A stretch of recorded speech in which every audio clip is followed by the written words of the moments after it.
So this basic table we're going to make, we're not going to overcomplicate it. I'm just going to use a stop block here. We're going to cut our legs. We're making 2 tables. This is going to be for the end table. These are going to be 23 inches long. We're using a stop block to make our cut.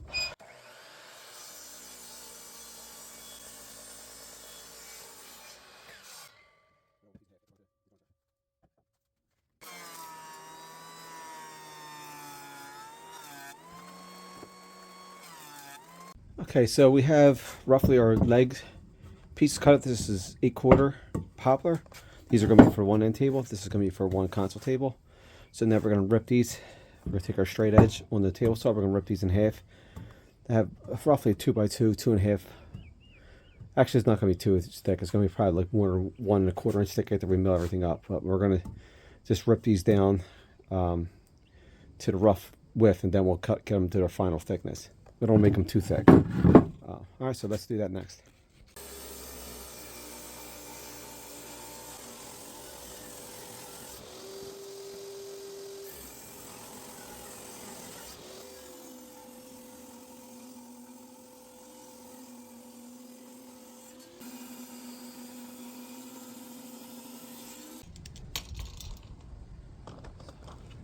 Get my stretcher here. It's going to be 42. Okay, so the first thing I'd like to do is cut the bad edge of the board off. This helps square it up. Now we'll measure our 42.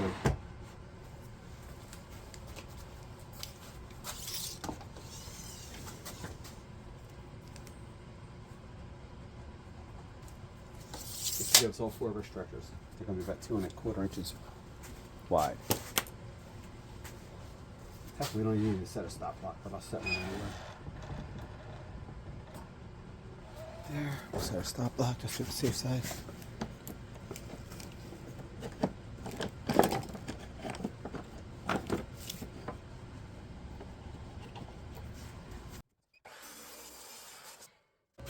Now we'll rip this on the table saw to our width.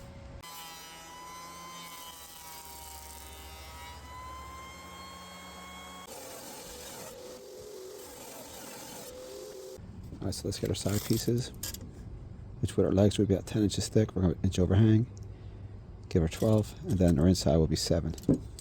So our side structures will be 7 inches. All right, let's get our 7 inches.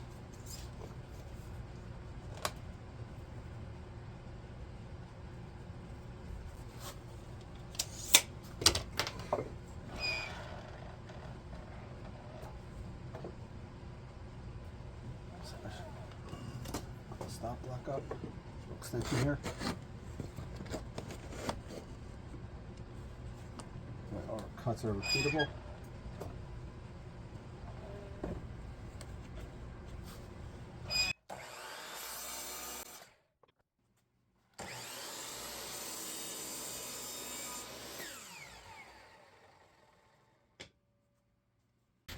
Okay, so we're going to do the same thing for our end table. These are your legs from the side.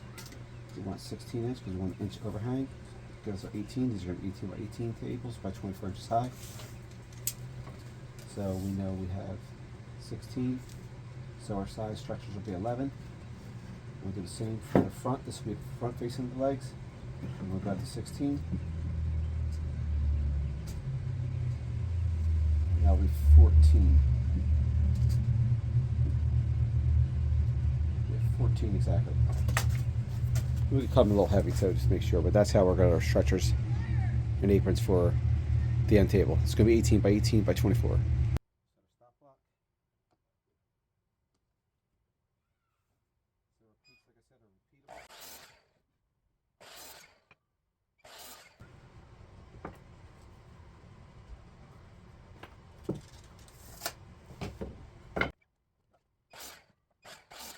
Okay, so we have both our frame pieces for both sets of tables here. This is for the console table here, and this smaller set is for the one end table. So the console table is going to be 48 by roughly 12 by 30 inches high, and the end table is going to be 18 by 18 by 24. All right, So now we're going to run everything through the planer.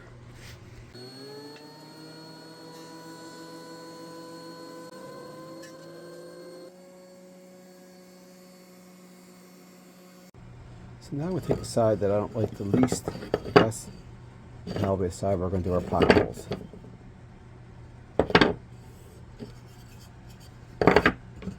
Nicer side. So this is where we'll drill our pocket holes. On the side that's not as nice. Both sides are nice, but they're all milled up, but there's some imperfections, some knots, so we'll try to hide them.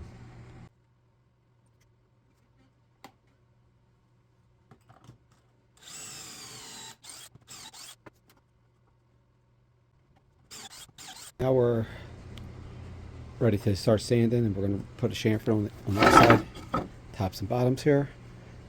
We could either use the router table down there, or we could use a trim router. Should probably use a trim router to make it easier. Let's keep it simple as possible. And with these longer boards, I kind of prefer a trim router. All right, let's go.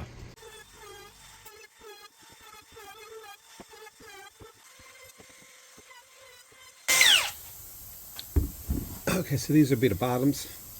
They have the chamfers on both sides. The tops only have a chamfer on the bottom side. This top will have the tabletop sitting on top of this, so you don't need the chamfer. You can, it's not a big deal either way, but I don't like the chamfer at the top. Alright, so these are ready to start sanding now. We're going to start with 80 grit, then we're going to go to 120 grit, and then we'll start assembling.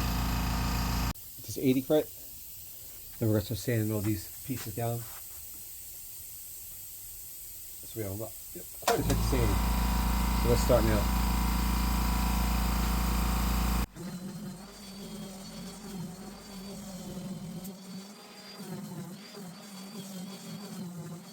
Okay, so everything's pretty much milled up now, and now we're ready to install. So we're going to start layering everything up. We'll probably do the console table first, then we'll do an end table second.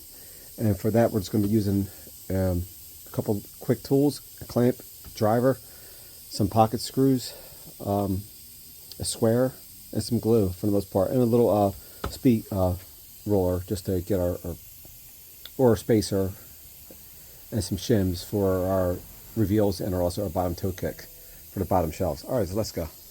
Okay, so I'm not going to try to be too redundant here, so we're going to set our first stretcher and legs up on the first end table to start. So I like to take a top, which have the flat top and the chamfer on the bottom. Put that on top, we'll line that up. We'll lay it all out. Then we'll take our bottom, this will be the bottom stretcher.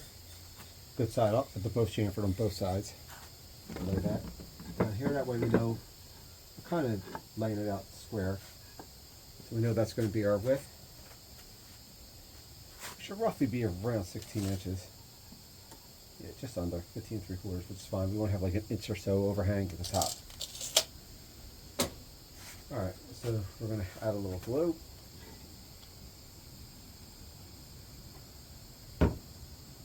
Back that in. Some more glue.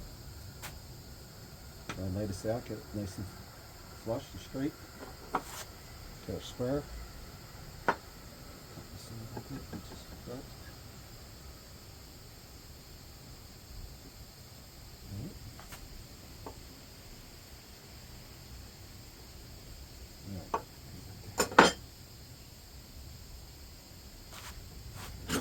Take our clamp. Should stay nice and flush here.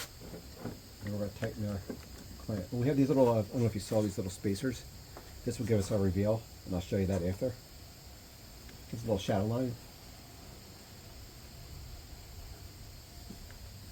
Okay. Get it in.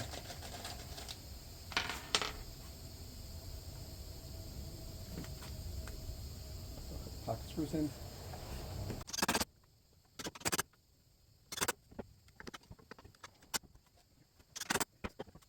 See that?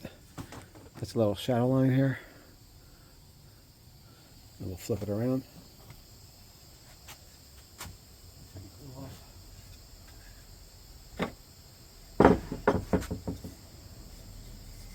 Do the bottom. Glue.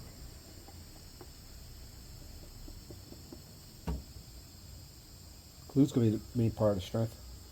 screws pretty much act as clamps. So we have our good side up. We take our combination square, and this will be our toe kick on the bottom.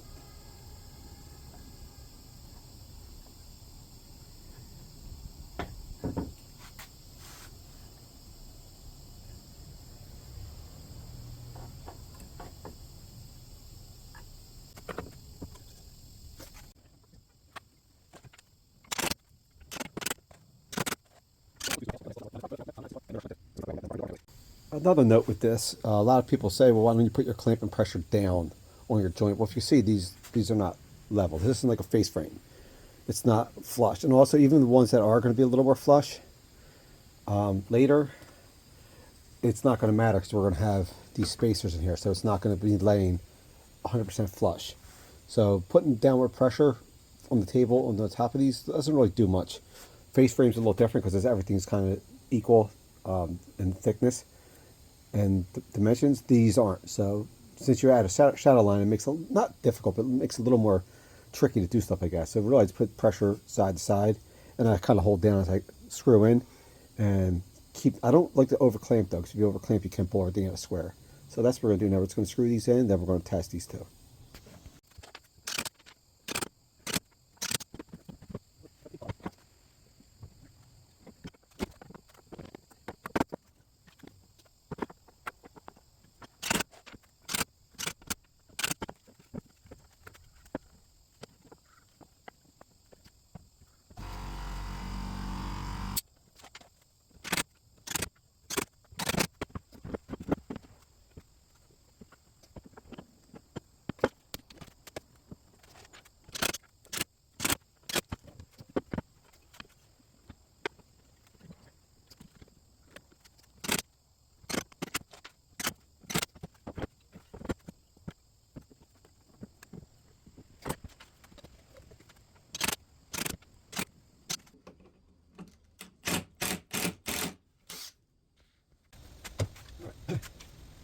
About 50 minutes to build this table.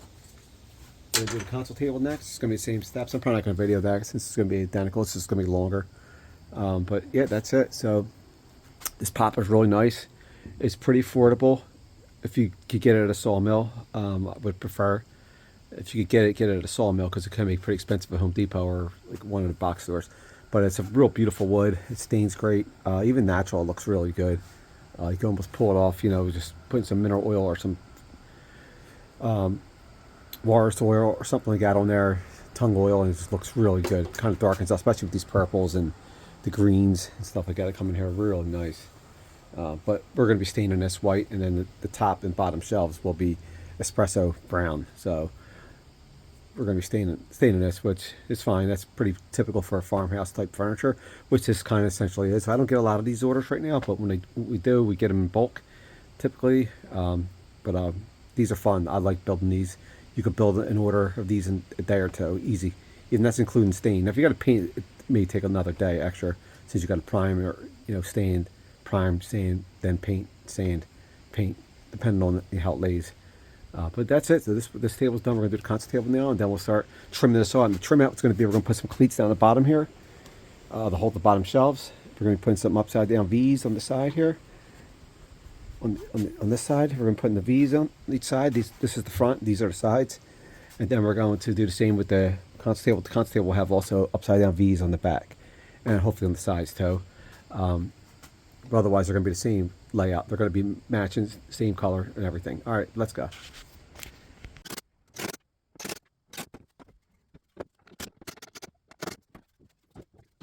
Just so you get the gist, we're going to be doing the same thing with this. We have the side structures already done, our frames, and now we're going to attach the long pieces to the top and the bottoms. We're going to be using our spacers for our reveal.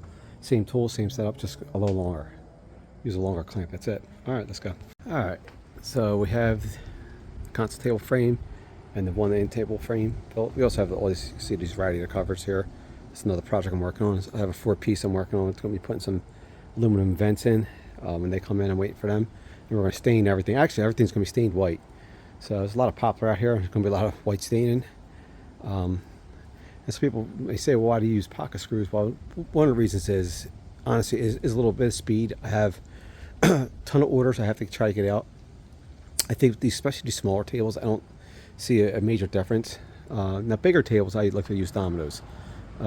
Mortise tenon, especially dining room tables or even coffee tables where they're going to take a more of a beating, like where they're going to be getting beat up a little more. I like to have them as strong as possible, but I think this is fine for what we're doing. So we have all these orders we're working on. I have 7-piece radiator cover order after working on after this, and then I have another 1-piece I have to work on after that. So I have a total of about 12 covers I'm working on right now, plus these 2 tables, and I also have a floating edge, or I'm sorry, not a live edge project I'm waiting to get the okay on, and a couple other little small projects, TV console, etc. So I have to be kind of fast with some of this work I'm doing because people do want their stuff, and I unfortunately I don't have the ability to say, hey, you need to wait 6 months, 7 months for a table right now. I would like to sometimes say that, sometimes I do, but right now I'm able to turn these over pretty quick and just be efficient, but also be as clean and as professional as possible. You don't want these things to be crap. You want them to be nice. I think this poplar is beautiful.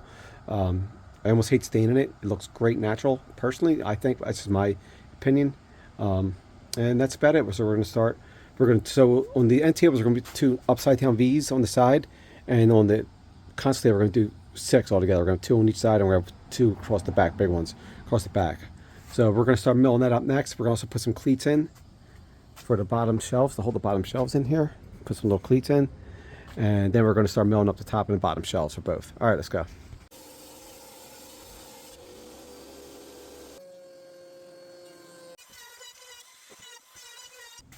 Gotta find the center. This, which will be 5.5. 16. 16.5. These are 22.5 degree cuts, hopefully. But we'll sneak up on it. All right, let's go. So typically we do a 22.5 degree cut. This is a little different dimension. So usually they're 20 by 20 table, so the length is a little different. So we'll try it, sneak up on it, and then we'll set our stop block up once we figure out our definite angle.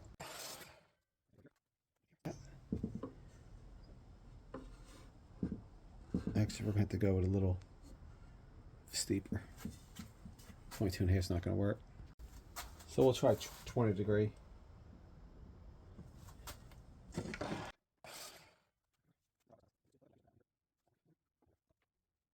So now technically we can set our stop block.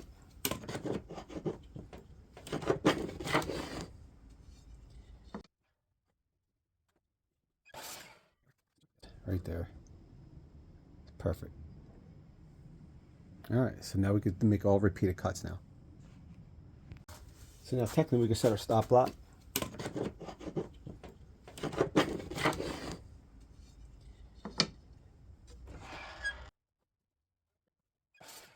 Let's make sure. Yeah, that's good. Right there. Perfect. All right, so now we can make all repeated cuts now.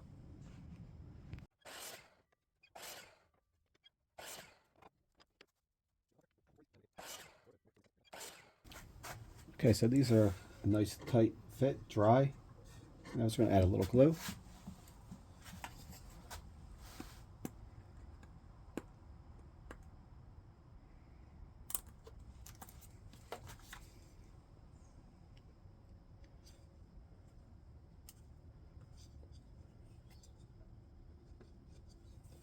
Oops.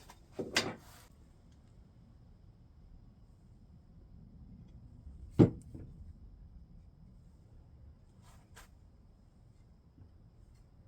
they're nice and tight.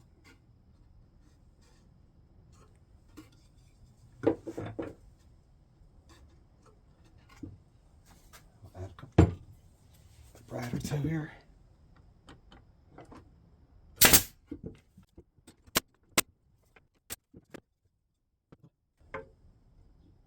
This one's going to be a little tougher to get to.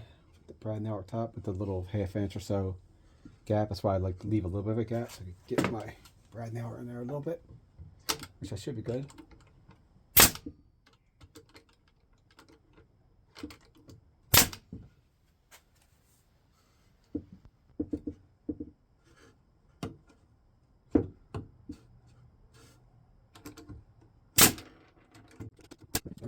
flip it around.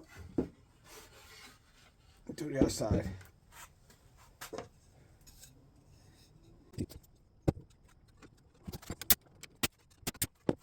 That's it. That's done. Now we're going to do our bottom cleats, but we're going to do the big table next. Alright, so it's bigger. We're going to do the same thing. We're going to find the middle. We're going to mark it, and then we're going to do probably roughly 45-degree angle cuts in the back, and then we're going to do these sides. They're going to be like 10 to 15-degree cuts. A lot, almost closer to 90-degree, since they're not as deep as wide. So we have a little bit. These are a little tricky, the side ones, but this back one's pretty simple. We'll do that now. We'll get our cuts, and then we'll glue them right now. Then in the same way we did the little table. So it's kind of the same scenario, just going to be a different angle. So we'll test one first.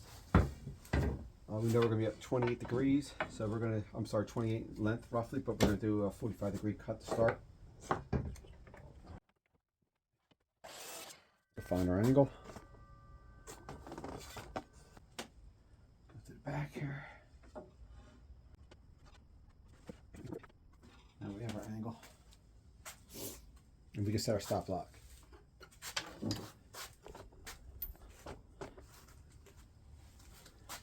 Our miter deeper end will face the fence.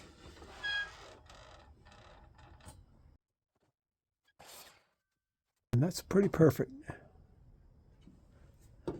Alright, repeat. Okay, so these we typically use roughly a 15 to 12 degree angle. We'll start with 15. Actually, we know 15 is going to be too much. We'll go maybe 13 or so to start, and then we'll sneak up on it. So we're not going to set our stop block yet, even though we know that the height is going to be roughly the same. Well, actually, it won't be. So we'll set our stop block out of the way here, and we'll set our angle for one cut. Okay, so we'll see what our angle is here. Got to figure we're going to cut this a little bit. Go to the back here. See how that's not going to work. So we're going to have to go almost like a 90 degree. I mean, we're going to be probably like a 10-degree angle. We could find a center here, but we know what the center is. It's 3.5. So we know we need to meet somewhere in the center. Okay, so we have our angle now, so we're just going to make our cuts. We'll set our stop block up. Deeper side to the fence. So that's that way.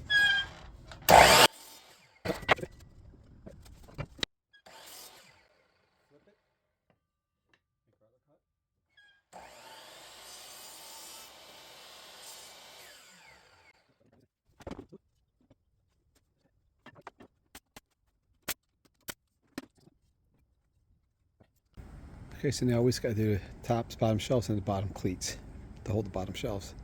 Did a lot of sanding, staining. One of the next things I want to do is I want to get my cut for my top. I'm going to have to glue this up.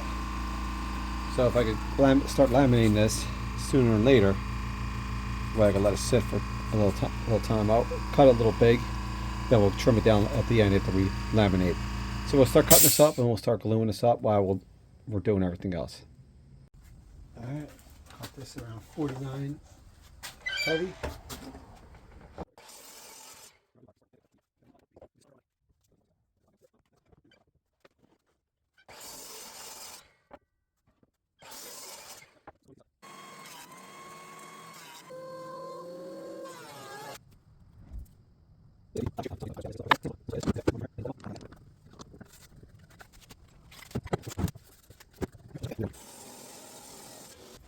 Okay, so this one we're going to use biscuits for the glue up. It's, you know, a longer board.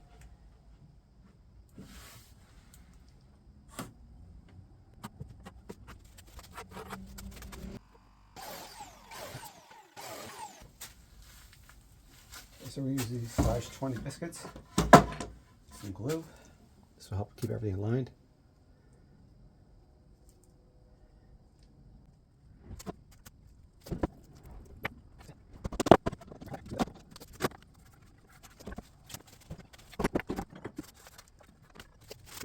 Okay, while we have the biscuit joiner out, we're going to put some slots in for the Z-clips.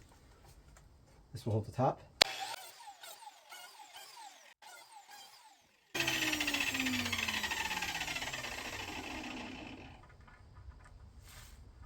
This will slide the table top over time in case it moves. Will prevent the top from splitting. That's the idea of the Z-clip. Okay, so while our tops are laminating, we're going to put our cleats in both tables. So we're going to put some little bottom cleats in here for the bottom shelf. So we're going to be about 14 inches. So put them on the side here, and we'll lay these slats right across, and then brad nail them in and screw them at the end. So this we're going to brad nail and screw in. So we're going to do the same with the bigger table out here. We're going to put some little, I think 7-inch cleats in the bottom. All right, let's go.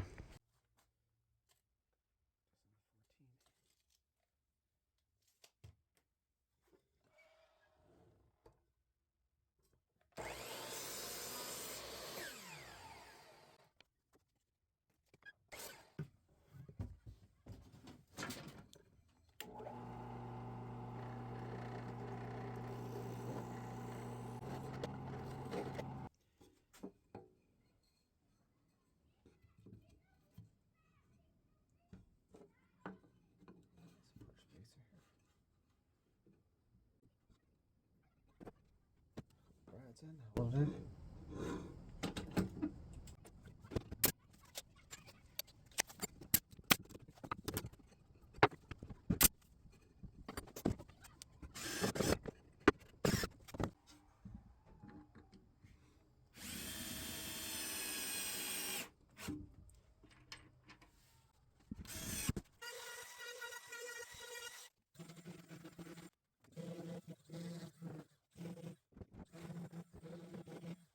Let's put this bottom shelf in.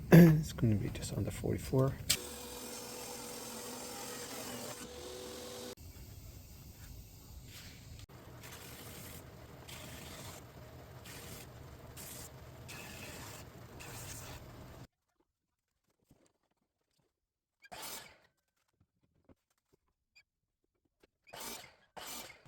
All right, so I have these 4 in here now. So we'll just clean these up. Then eventually we're going to stain them, and then we'll install them. All right.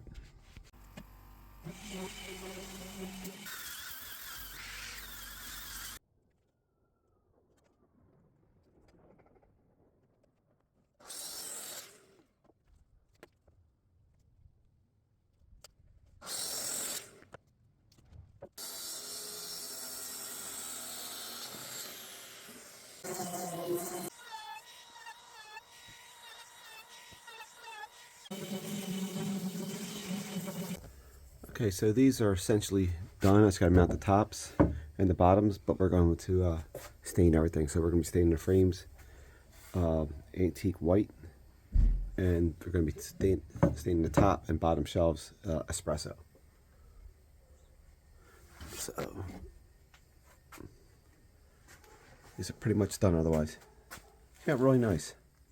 I like them natural, but you know, people obviously want stains, so which is fine. All right, so let's do that next.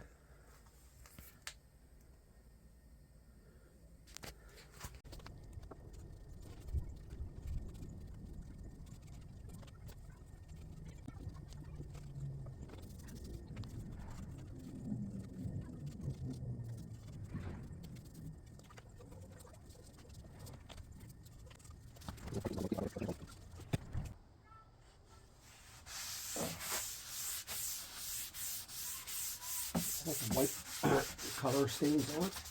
Don't like to brush them. Whites you gotta kind of brush on. And I don't like using preconditioner either, because I think it lightens the tone, especially a popper, in my opinion. So this is the bottom of the top of the end table.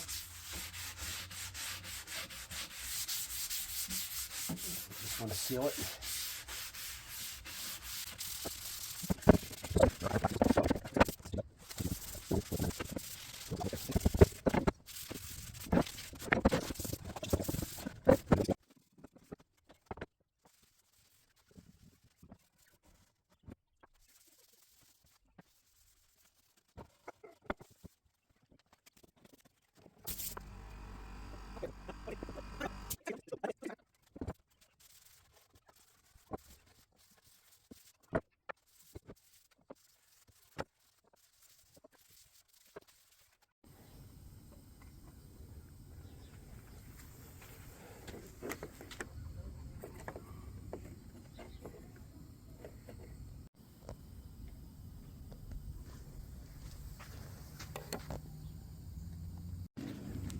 Alright, so we're gonna use these C-clips. Pre-drill.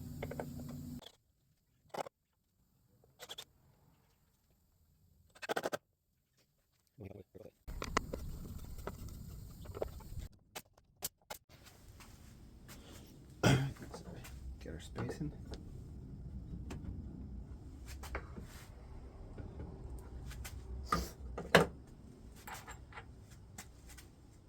Our C-clips.